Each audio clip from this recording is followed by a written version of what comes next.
Everyone's heard the story. The mighty Roman Empire fell in 476 AD. But here's the truth. That explanation is way too simple. Rome didn't just collapse overnight. It wasn't one single battle, one barbarian invasion, or one corrupt emperor.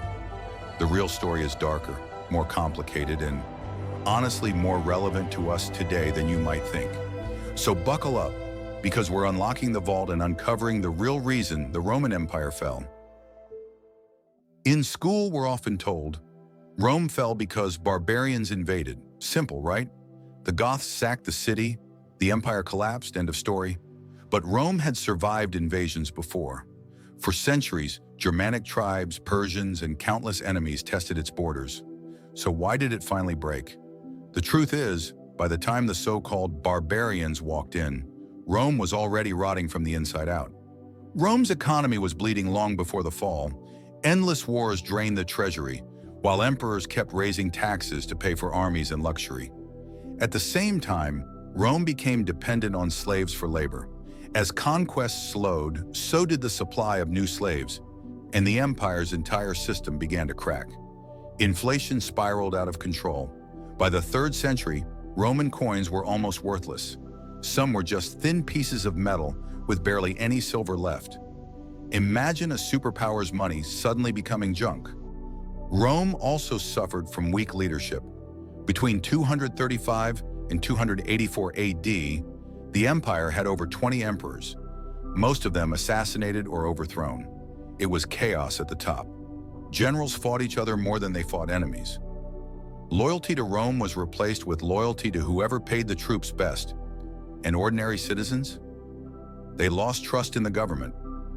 Rome wasn't an idea anymore. It was just a crumbling bureaucracy. Rome was simply too big. At its height, the empire stretched from Britain to Egypt, Spain to Mesopotamia. But bigger isn't always better. With borders thousands of miles long, Rome's armies were stretched thin. It was like trying to plug dozens of holes in a sinking ship. The military became more expensive, more foreign recruits were brought in, and eventually many of these soldiers had little loyalty to Rome itself. While Rome struggled with politics and money, nature struck its own blows.